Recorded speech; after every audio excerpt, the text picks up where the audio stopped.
Scales of War. Prologue. Chapter 3. The day was cloudy when we walked through the forest. I led the way with Oliver, Freya, and the one I had chosen to love till the end of her days, Sarah. The forest would have been an idyllic place had it not been for Oliver's insistence on complaining after the first 5 minutes in nature. What began as a peaceful stroll quickly turned into a complete meltdown. Oliver had started being all about the fresh air and the peaceful charm of a quiet walk through nature. 15 minutes in, he swore he'd never walk again. 5 minutes after that, he was muttering about setting fire to every tree on the planet and killing every insect. Freya had told him to be quiet about a dozen times, each time trying and failing to focus on the songs of the wild. Meanwhile, Sarah, my dear Sarah, remained composed, a quiet anchor in the chaos, her calm presence contrasting sharply with Oliver's frenzy and Freya's annoyance. She merely shook her head every time the two barked at each other, always with a warm smile on her lips. Sarah somehow always noticed when my eyes were upon her. She'd always respond with that subtle head tilt, curious and thoughtful, almost like she was deciphering something. I had a suspicion she knew far more than she let on. The trees soon parted, and I pushed a branch aside to step into the clearing first. Freya followed close behind, holding the branch for Sarah as she came through. Even in the muted, overcast light, Sarah was beautiful, standing still in the tall grass, her blue summer dress catching the faint breeze. The color mirrored her crystal blue eyes perfectly. We stood there for a moment, eyes locked, unmoving, as if the world itself had paused. The stillness was broken, however, by Oliver's sudden scream. Freya had released the branch just as he stepped forward, and it whipped back into his face with a sharp snap. The sound he made was anything but dignified, a scream even a teenage girl would have been embarrassed by. He shoved the branch away and stumbled into the clearing, half tripping over his own feet. "You are mean, you know that?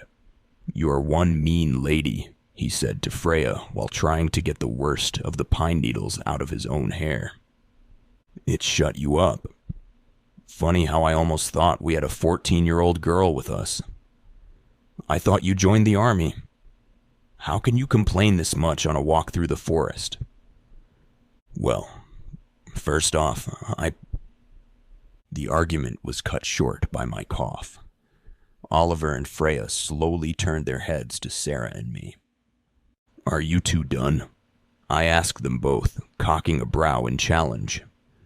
Oliver shot a quick, angry glare at Freya before they both stepped forward, joining Sarah. "Honestly, if you brought us all the way out here to kill us, I will be pissed and haunt you forever," Oliver warned. I just sighed and closed my eyes, letting the memory of scouting this place only a week ago wash over me, the time between a reminder of how long I had wrestled with this moment. Even now, standing here, courage felt thin. The second I opened my eyes again, I knew they were burning with the orange glow of embers. Before my friends could react to the change in my eyes, great black, scaly wings tore from my back, stretching wide with a crack of power. Oliver and Freya froze, mouths open in shock. Sarah, however, only smiled gently, almost like a piece of the puzzle finally clicked into place for her. "Just to be clear, I know I complained a lot on the way here, but I am not flying back," Oliver said jokingly, although I suspected he was being extremely serious. Freya sent him a scolding look, which he answered with a smile and a shrug. "What are you? A demon, a fallen angel?" Freya asked, starting to inch toward me. Sarah merely stood in silence and smiled, letting the other two sort through their own emotions. I held up my hand to signal Freya to stop moving. "I am no demon, nor am I an angel.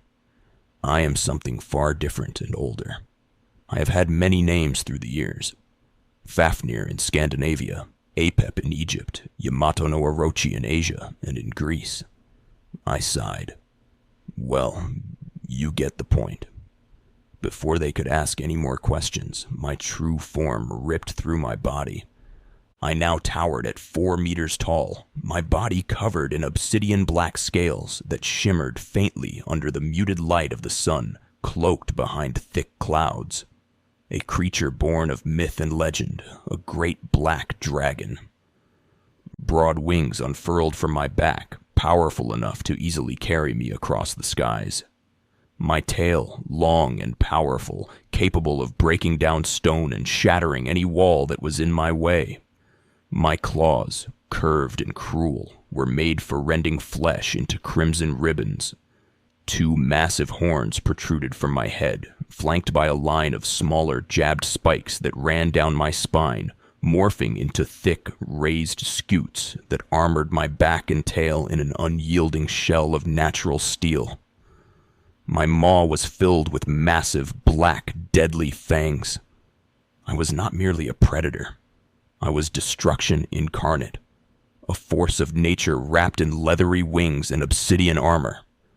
And yet even all this, the fangs, the claws, the monstrous frame, was nothing compared to the power burning inside me. I could unleash fire and molten stone with a roar, summon mountains from the earth itself, or reduce them to rubble with a single thought. The land itself was bound to me, its ancient pulse echoing through my core. The earth was my element, and it answered solely to me. Freya had frozen mid-step, her breath caught in her throat. Oliver had instinctively shifted, placing himself between me and Sarah, protective and trembling. And Sarah, she had taken a small, almost imperceptible step backwards, her face pale with awe and terror. They all stared at me with wide, unblinking eyes, no longer wondering who I was, but whether they could even survive if they ran now. "You are a dragon," Sarah whispered, more a statement than a question. Her words seemed to settle something in the air, easing Oliver's and Freya's tension slightly, giving me the opening to explain what they were truly witnessing. In a way, and yet not. In unison, they all clapped their hands to their ears as I spoke. They were not used to the mental communication of my kin. It felt loud even though, in truth, it didn't make a sound as I spoke directly into their minds. Flames engulfed me in an instant, and as quickly as the flames had appeared, they were gone and left me standing in the middle of a scorched patch of grass in my human visage once again. I am ancient and forever. A true immortal, unlike all else. I am of the earth, as the earth is an extension of me. The earth beneath us rumbled in emphasis. Oliver and Freya glanced down, but Sarah never took her eyes off me. I have lived longer and seen more than you could ever imagine.